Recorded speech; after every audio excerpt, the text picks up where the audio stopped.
I want to thank you for joining us again for another episode of Sermon Highlight. We have our pastor, Dr. Harold Thomas III. I want to thank you for being here. Just to talk about the sermon, just give us the highlight, the main points. Your topic today was beware. Yes. We have to beware. All right. So talk a little bit about that before I have another question that I want to ask you as a follow-up as well. Sure. I'm delighted to be here, Elder. Delighted for you joining us today. My topic was beware. It can kind of give the connotation like it's negative, but the word beware is often used within Scripture, in particular Jesus. Jesus told us to beware of hypocrisy, beware of the leaven of the Pharisees and Sadducees, beware of doing your good works so that men will praise you. He says, beware of men who will send you to the councils to have you put to death. He gave us plenty of bewares, but today I want to talk about the beware in Luke chapter 12, verses 13 through 21, and that is to beware of covetousness, which is beware of greed. And so that's how I came up with that, beware. All right, beware. So greed kind of play in that as well, where you have to be aware of, things that you're trying to accumulate. Mm-hmm. Because you would get so caught up in it. Because I remember the story that you told about the guy who was doing all his sales stuff or something along that line, right, that he was doing, but he greed played a big part in it, in which it causes him to lose everything. He lost everything. His industry was illegal. I will say that he was illegal.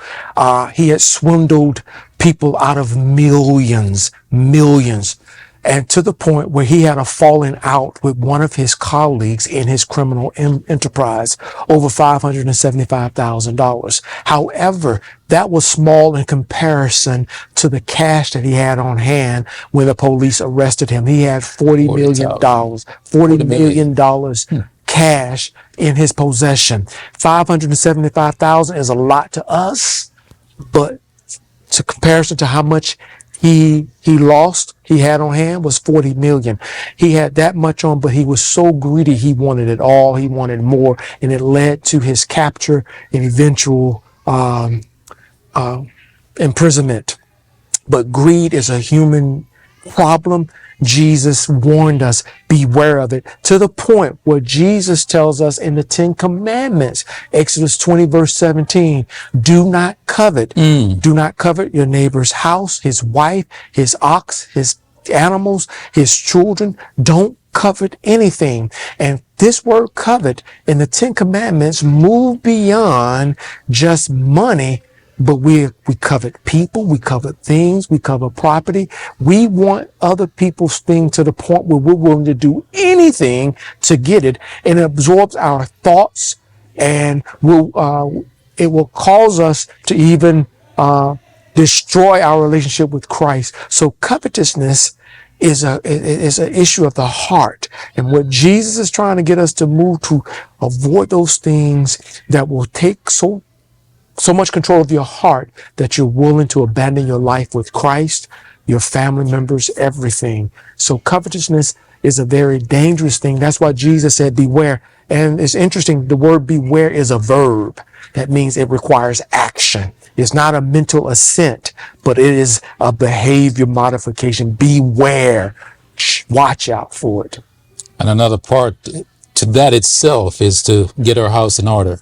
Yes. And once we have our house in order, I mean, all of this thing, if we have our house in order, then we can avoid some of these pitfalls. That's a great point. It's interesting. The parable in Luke chapter 12, verses 13 to 25, Jesus tells the parable of the rich fool. The parable came into insight because a man in the crowd interrupted Jesus and said, hey, tell my brother to share the portion of my father's estate with me.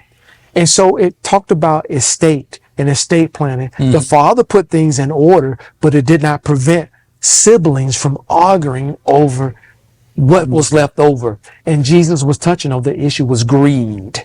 It wasn't an issue of he needed the money. It was an issue of greed. And what I wanted to just share some points for the members and everyone listening, that estate planning, estate issues started with Jacob and Esau. They fought over birthrights, and who will Yes. get when daddy is gone. Yep. And so that craving for more and more, it can destroy families, brothers. It can destroy so much. And what Jesus was trying to get us to, get us to watch covetousness, watch your heart. Don't let your heart overextend you that you're willing to commit crimes, destroy homes. And I talked about estate planning, and I share with everyone else. Parents, family members, discuss estate planning. Parents, get your wills and your trust in order. If something happens to you, how do you want your property distributed? Because we are stewards of God's properties, not owners. And you want your last act of stewardship to glorify God and not create a mess because you didn't write out and communicate what you wanted to happen to your property when you're no longer on this earth. Yeah, yeah. Well, Pastor, I mean, you touch on all the points that I wanted you to touch in. So I want to thank you for coming back here and sharing the highlights of the message. Thank you, sir. Thank you so much. I just wanted to share this one point. I shared what the issue was. Let's beware of covetousness. How do we overcome covetousness and greed? One is ask God to give you the spirit of contentment. Yeah. And develop a heart of gratitude, because when you appreciate what you have, it will make you more content. Yes. And not discontent. And that your goal, your faith is more precious than gold. And that's what you want to be rich in. And that is faith in God. Thank you, Elder. I appreciate it. No worries, man. Thank you. All right.